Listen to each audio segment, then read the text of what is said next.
Educational creativity চ্যানেলে সকলকে স্বাগত। In the supreme court of ইন্ডিয়ার একটি অর্ডার কপি আপনাদের সঙ্গে রেখেছি। এটি 2022 রিক্রুটমেন্টের সঙ্গে যুক্ত ওতপ্রোতভাবে। এই 2022 মামলা মিটে গেছে বলা যেতে পারে এবং 6 সপ্তাহের মধ্যে নিয়োগ দিতে হবে, সেরকম একটি অর্ডার সুপ্রিম কোর্ট জারি করেছে। সেই অর্ডার কপির সঙ্গে 2022 মামলার কিছু টুইস্ট আপনাদের সঙ্গে অবশ্যই শেয়ার করব। তো তার আগে আপনাদেরকে একটা কথা বলতে হয়, এই যে 2022 মামলাটি ছিল দীর্ঘদিন ধরে চলছে। এখানে আরেকটি জটিলতা, কলকাতা হাইকোর্টে থাকলেও তার বাধা কিন্তু থাকবে না। এই 2022 মামলার যে অর্ডার কপি, তার পরিপ্রেক্ষিতে কলকাতা হাইকোর্টে এখনো 270 জন ক্যান্ডিডেট পেন্ডিংয়ে রয়েছে। তারা কিন্তু ইনিশিয়েটিভ নিতে চলেছে। কলকাতা হাইকোর্টের ডিভিশন বেঞ্চে সেটি রয়েছে। তো এই অর্ডার কপিতে গতদিন কি কি হয়েছিল, বিষয়টি আমরা প্রতিফলিত হয়েছে সেটা আমরা দেখে নেব। Soumen Pal and ORS petitioner and Srabani Nayak যেটি পশ্চাৎ এমএ করেছিল, তার সঙ্গে সঙ্গে 3-4টে কন্টেম্প, তার রেজাল্ট কি আসলো। Mister Joydeep Gupta, learn senior counsel appearing on behalf of the West Bengal board of primary education, assisted by Mr. Kunal Chatterjee, would submitted that they will hold discussion with the government authorities to ensure early implementation of the judgment. তার judgment implementation করার জন্য তারা they will hold discussion with government অথরিটিসের সঙ্গে আলোচনা করে নিয়েছে ইতিমধ্যে।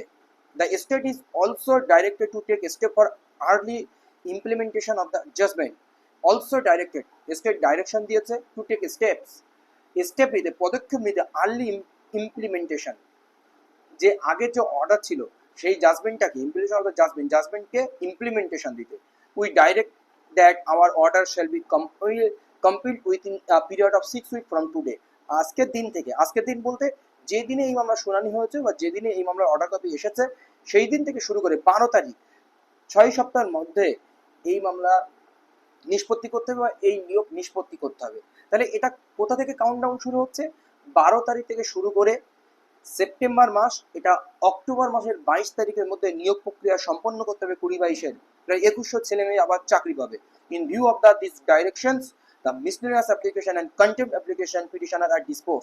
মিসলেনিয়াস অ্যাপ্লিকেশন যে এমএ ছিল এবং কন্টেম্প ফাইল ছিল, সেটাও কিন্তু ডিসমিস করে দেওয়া হয়েছে 12/9/2025। জাস্টিস পামি দিগন্ত শ্রী Narasimha and justice Atul S চন্দ্রকোড়া। এরপরে আমরা শেষের দিকে যদি চলে আসি, এই যে কন্টেম্প ফাইলগুলো ছিল, সেই কন্টেম্প ফাইলগুলো কি বলছে? The miscellaneous application and contempt petitioner dispose of in terms of the sign order, pending application including application for intervention implementation shall also stand disposed. দেখুন, এই হচ্ছে বিষয়। তো 2022 নিয়োগ প্রক্রিয়া সম্পূর্ণ হোক এবং পরবর্তী নিয়োগ প্রক্রিয়া নির্ঘণ্ট বাজুক বা নিয়োগ প্রক্রিয়া শুরু, সেটাই আমরা আশা রাখি। 2022-এর ছেলেমেয়েরা অনেকদিন দীর্ঘদিন ধরে লড়াই করছে, তারা চাকরি পাক, কিন্তু এর মধ্যে আনরিজার্ভ এনওএস অনেক ক্যান্ডিডেট রয়েছে, তাদের ভবিষ্যৎ কি হবে সেটাও একটা চিন্তার বিষয়। কিন্তু সুপ্রিম কোর্ট 2022-এর যে মামলার ক্ষেত্রে এই নিষ্পত্তি করেছে। আরেকটি 2022 নিয়ে আপনারা জানেন যে পীযূষ কান্তি কি একটা মামলা ছিল, নামটা ঠিক আমার মনে পড়ছে না। ওখানে 14টা রিটে মোট 270 জন ক্যান্ডিডেট ছিল, আপনারা জানেন। এই 270 জন ক্যান্ডিডেটের সিঙ্গেল বেঞ্চে তাদের পক্ষে রায় হওয়ার পরেও তারা ডিভিশন বেঞ্চে আটকে আছে। জাস্টিস সৌমেন সেনের বেঞ্চে সেই মামলা হয়েছিল। সৌমেন সেন অর্ডার রিজার্ভ করে রেখেছিল। জাস্টিস হরিশ ট্যান্ডনের ওখান থেকে আসছে, জাস্টিস হরিশ ট্যান্ডনের ওখান থেকে সৌমেন সেন এবং জাস্টিস তপব্রত চক্রবর্তী বেঞ্চে এই মামলাটি বর্তমান। জাস্টিস তপব্রত চক্রবর্তী জাস্টিস সৌমেন সেনের বেঞ্চে পাঠিয়ে দিতে চেয়েছিলেন। জাস্টিস সৌমেন সেন বলেছে, না, ওই বেঞ্চ শুনবে, আমি আর শুনবো না। এই হচ্ছে বিষয়। কিন্তু একটা জিনিস, 270 জন ক্যান্ডিডেট কিন্তু এখানে রয়েছে। তারা যেহেতু 6 সপ্তাহের নিয়োগ প্রক্রিয়া সম্পূর্ণ করতে হবে, এরা কারা?